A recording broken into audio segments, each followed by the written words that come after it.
ভাগীরথী নদীর জল খালে ঢুকে জলমগ্ন প্রায় ৫টি গ্রাম। জলের স্রোতে ভেসে গেল যাতায়াতের একমাত্র রাস্তা। খুবই দুর্ভোগে ৫টি গ্রামের বসবাসকারী মানুষ। নদিয়ার শান্তিপুর ব্লকের গয়েশপুর পঞ্চায়েতের ঘটনা। গত কয়েকদিনের অতি ভারী বৃষ্টিতে ইতিমধ্যেই জলমগ্ন হয়েছে নদিয়ার বিস্তীর্ণ এলাকা। পুজোর আগে এই প্রাকৃতিক দুর্যোগ যেন কপালে চিন্তার ভাঁজ ফেলেছে প্রশাসনের। জলমগ্ন হচ্ছে একের পর এক গ্রাম। যুদ্ধকালীন তৎপরতায় হাতে হাত লাগিয়েছে রাজ্য সরকার, কিন্তু তবুও পরিস্থিতির সামাল দেওয়া যাচ্ছে না। একাংশ মানুষের দাবি, আবার যদি নতুন করে প্রাকৃতিক দুর্যোগ শুরু হয় তাহলে ব্যাপক ক্ষতির মুখে পড়তে হবে বাংলার মানুষকে। যদিও শান্তিপুর গয়েশপুর পঞ্চায়েতের ৫টি গ্রামের একই অবস্থা। বিঘার পর বিঘা চাষের জমিতে ঢুকে গেছে নদীর জল, ক্ষতি হয়েছে ফসল।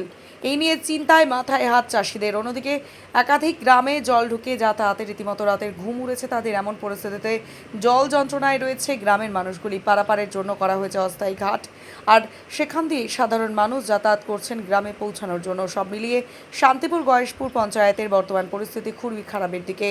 এখন দেখার জল যন্ত্রণা থেকে কবে ৫টি গ্রামের মানুষ মুক্তি পায়, নাকি নতুন করে আবার পড়তে হয় বিপদের মুখে। তবে চোখে মুখে এখনো আতঙ্কের ছাপ কাটছে না বসবাসকারীদের। এই যে জলের স্রোত, কতগুলো গ্রাম জলমগ্ন হয়েছে? 5টি গ্রাম জলমগ্ন হয়েছে। এখন কি পরিস্থিতি গ্রামগুলোর? পরিস্থিতি ভয়ানক খারাপ অবস্থায় আছে। এই জলের তো গতিবেগ প্রচুর দেখা যাচ্ছে। এরপরে যদি বেশি জল হয়ে যায় গ্রামের লোককে ডাঙায় শিফট করতে হবে। আচ্ছা, যে গ্রামগুলি জলমগ্ন হয়েছে তারা আশ্রয় নিয়েছে কোথায়? আসলে গ্রামের মধ্যেই আছে, ডাঙা জায়গাগুলো, উঁচু জায়গাগুলোর মধ্যে আছে সব। আচ্ছা, সরকারিভাবে কোনো সহযোগিতা পাচ্ছে তারা?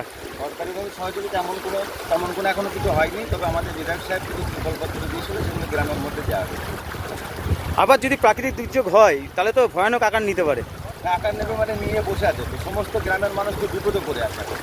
চাষের জমি সব ডুবে গিয়েছে। তারপরে এই যে জল ঠাকুর, সাপ ফাপ যা পোকা মাকড় সব গ্রামে বিপদে পড়ছে। এটা মর্মান্তিক অবস্থার মধ্যে মানে এখন খুবই চিন্তায় রয়েছেন? খুবই চিন্তায়, দুশ্চিন্তার মধ্যে ভুগছে গ্রামের মানুষ।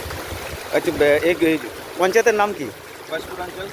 এর মধ্যে 5টা গ্রাম? 5টা গ্রাম আছে। আপনার নাম? আমার নাম সনোয়ার হোসেন মন্ডল। আপনি? তৃণমূল কংগ্রেসের অঞ্চল কনভেনর। দাদা, নৌকা করে পার হতে হচ্ছে কেন? নৌকা করে কেন পার হতে হচ্ছে? এই রাস্তা ডুবে গেছে। আচ্ছা, কবে থেকে এই জল উঠেছে? আর 4 দিন। এই ভাগীরথীর জল বাড়ার পরেই? হ্যাঁ হ্যাঁ, এখন নৌকাই ভরসা? এখন নৌকাই ভরসা। কটা গ্রাম আছে ওপারে? ওপরে 4টে। তাহলে 4টে গ্রামের মানুষ এখানে নৌকাতেই যেতে হতে? হ্যাঁ, কতটা দুশ্চিন্তার মধ্যে আছেন? বিরাট দুশ্চিন্তায়। মানে আর একটু বাড়লি তা আরো বিপদ হতো। তাহলে চাষের জমি সমস্ত কিছু জলের তলে? সব ডুবে গেছে। আর জল কি আরো বাড়ছে? আমাদের সব চড়া এলাকা তো, সব ডুবে গেছে। হ্যাঁ, জল আজকে একটু মরা আছে। তাহলে এখন এই নৌকাতেই ভরসা? হ্যাঁ, নৌকাতেই ভরসা। কি নাম আপনার? আমার নাম বিকাশ সিংহ রায়, কোন জায়গায় বাড়ি? বয়স্পুর। দাদা, আপনারা তো চাষি, এই যে জল বাড়ার কারণে কতটা ক্ষতি হয়েছে? প্রচুর ক্ষতি হয়েছে। আমাদের পটল, ঝিঙে, উচ্ছে, এসব ধান, পাট, বহুত কিছু ক্ষতি হয়েছে। বেশ কয়েকটা গ্রাম তো প্লাবিত হয়েছে। 5টা গ্রাম একদম ফ্ল্যাট হয়ে গেছে, দিয়ে খুব মানে লোকের দুর্যোগ আছে।